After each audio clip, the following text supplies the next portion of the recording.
Hello there, I'm Becca Stacks, and if you could please hit that like and that subscribe button, it will make me feel so much better after what I'm about to show you.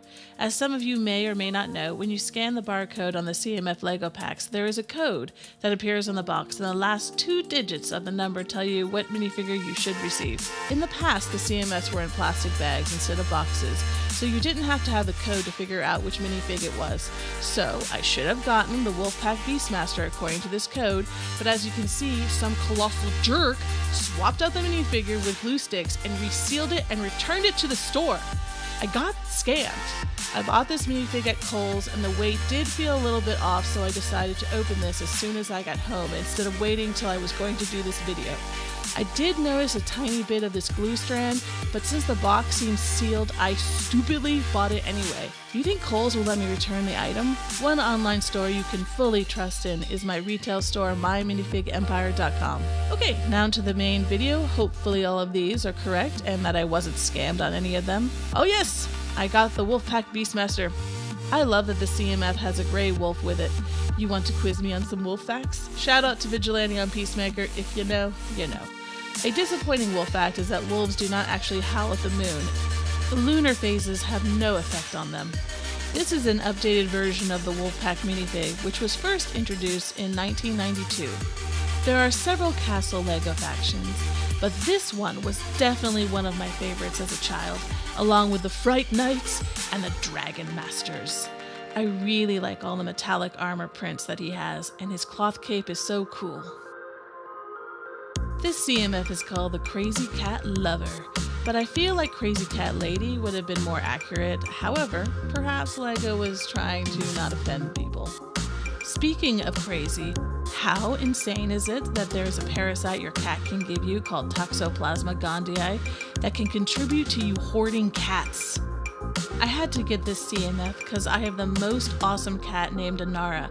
Here she is, featured in the back of this zombie cat comic book called Feral by Tony Fleeks and Trish Forstner.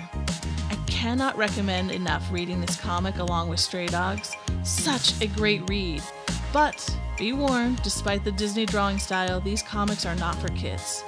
This Lego Boogeyman is so fun. I love the Scary Stories book it has, and this is definitely a unique monster head sculpt.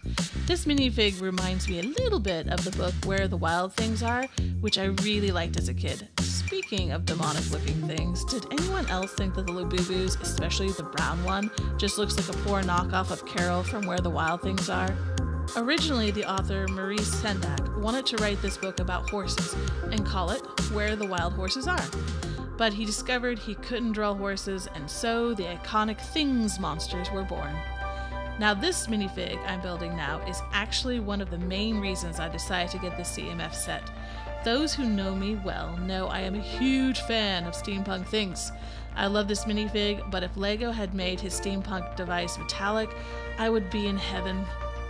K.W. Jeter, author of Infernal Devices, is credited with coining the term steampunks when he was being interviewed by Locust magazine about his works.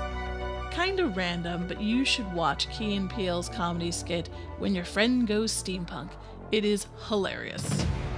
This is the very cool pirate quartermaster. Not technically a first mate, but still a very important job.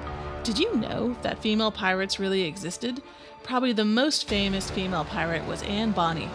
She was born in 1698 in Ireland and immigrated to the Caribbean, where she joined the crew of Calico Jack. And no, Captain Jack Sparrow was apparently not based off of Calico Jack, despite the name. They based Johnny Depp's character off of John Ward, whose nickname was Sparrow, and he was known for having a flamboyant style. Can you imagine being a woman back then, much less being a female pirate? It is incredible that a woman would have the defiance to break all social norms and try such an incredibly dangerous profession. I bet you thought I would show you a clip from Pirates of the Caribbean, but no, this is Cutthroat Island, which came out in 1995. Personally, I loved this movie as a child, but apparently it flopped so hard that it nearly ruined Geena Davis's acting career. I love this minifig with all of her jewelry. I just wish that her hair covered her mouth fully when you switched her face. I decided to add the plush toy collector last minute because she is so cute.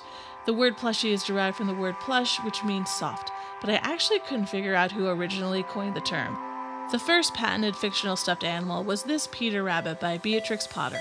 Boy, that is a far cry from the cute ones you see today. Speaking of stuffed animals, can you believe this Princess Diana Beanie Baby was once valued for $500,000? That is madness. Okay, awesome. The cat, the steampunk device, the monster head, the wolf, and the parrot, and the adorable plushies. These are all unique Lego pieces. And I really like them. This is my Wolfpack minifig from my collection that I had as a kid. Just like most 90s kids, I didn't bother keeping Lego sets separated from each other. Mine was just in a large pile. So this minifig appears to be a mixture of a couple of the Wolfpack Lego sets. Like his head is from the 1596 Ghostly Hideout, and then his body is from a different set. Don't forget to check out my Instagram and my other YouTube videos. Thanks for watching, and let the wild rumpus start.